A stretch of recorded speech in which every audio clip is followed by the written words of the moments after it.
Investors are dash on the release of a new smartphone later this year to return Apple phone to revenue growth in 2017. Okay, options is majoring, denying, fasting, banking. So what do you think is the answer? Like for fill in the blanks, for those of you who are new, some of the strategies, right? Some of the strategies that we can quickly fall back on is looking at words, right? So after the blank, I have on preposition. So just quickly, I can do a collocation, right? Is it majoring on? Is it denying on? Is it fasting on? Is it banking on? In terms of collocation itself, I know banking on is more used. Like I've heard people use this. What is the meaning of banking on? If I'm saying I'm banking on something or someone, which means what? I am depending on them or depending on whatever, something, right? To happen, to occur. So the right would be, this is purely by collocation, right?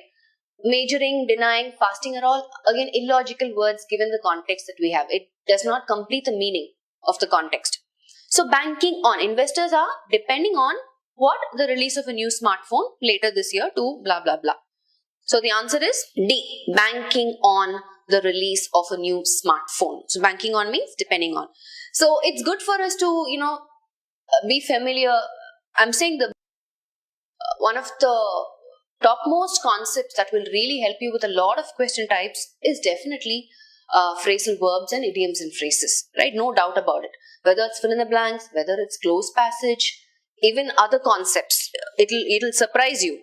I mean, especially these new question types, right? Word usage question types, those sort of questions especially. These were reduced to skeletons, for they had been dash for food. The 5 options are impinging, snarling, craving, longing, famishing. He says the answer should, according to him, the answer should be craving, but the answer is famishing. Now the answer is already there out for you. Let us see why what is there is the correct answer. Why famishing is the correct answer. We know impinging and snarling are 2 words that do not make sense at all in this context. Therefore, we crave for food, we long for food, and we get famished when we don't get food. Yes, Vigneshwari there has given us the correct answer. Famishing is right because famishing means extreme hunger. Now, craving. The word craving means when you want to eat something. We often say, I am craving to eat a pizza today. I am craving to eat the chili chicken from an XYZ restaurant. I am craving to eat food cooked by my mother. So craving and longing actually mean the same thing. I am longing to eat that. I have been longing to eat that from a really long time.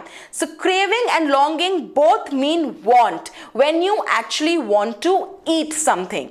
Whereas famished means when you're extremely hungry, when you have not been getting food. With craving and longing, you may or may not be very hungry. Whereas with famished, you are definitely very, very hungry. Therefore, the correct answer here would be famished. I hope, Ankit, you have got the answer to your question and you have understood as to why famishing is correct and not craving and longing.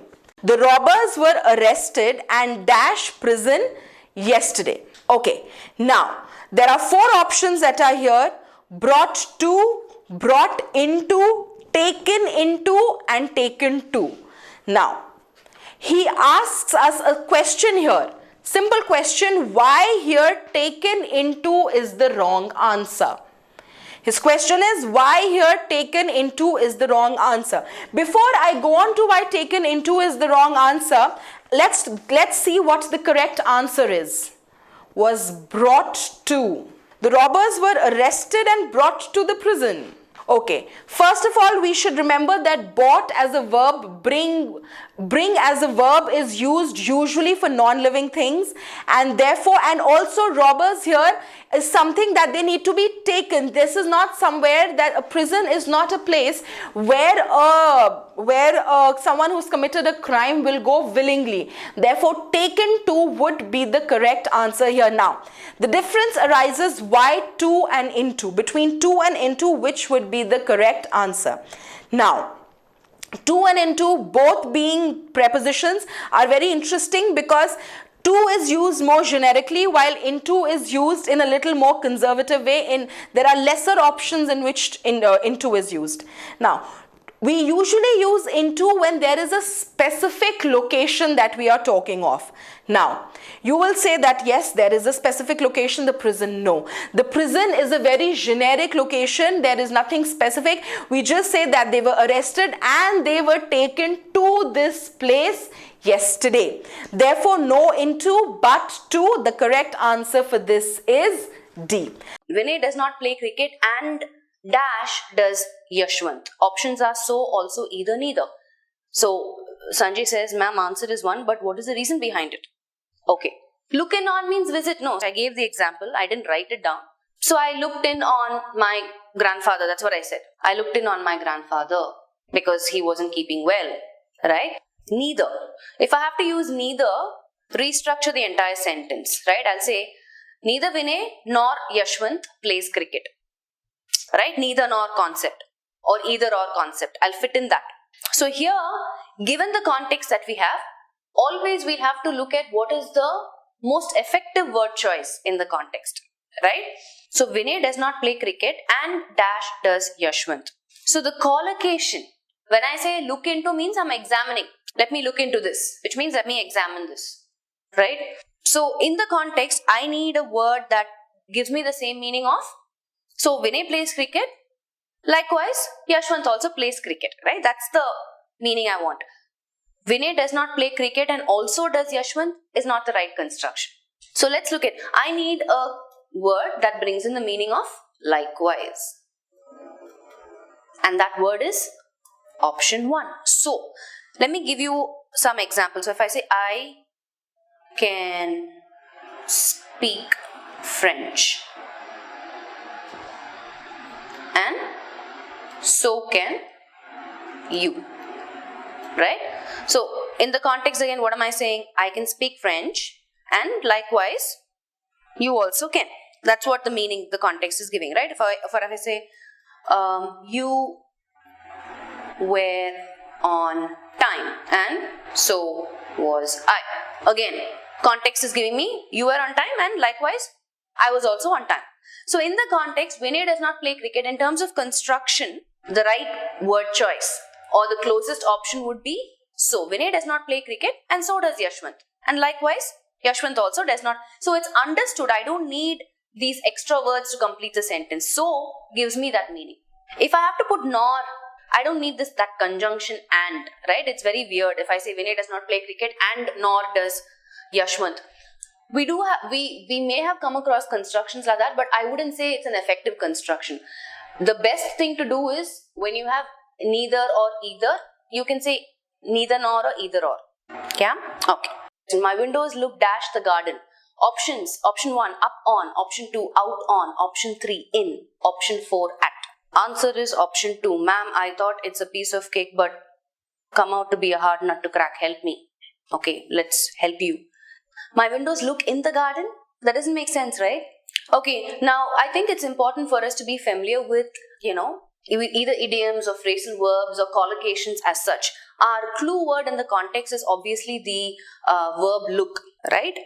So here, look, I haven't come across look up on, I've come across look up to, right? When I say I look up to someone, which means I admire them, right? I respect them.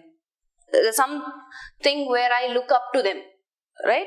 So look upon seems a little out of context for me. There is no such construction like that. Look up to, yes. Look up as in just looking up.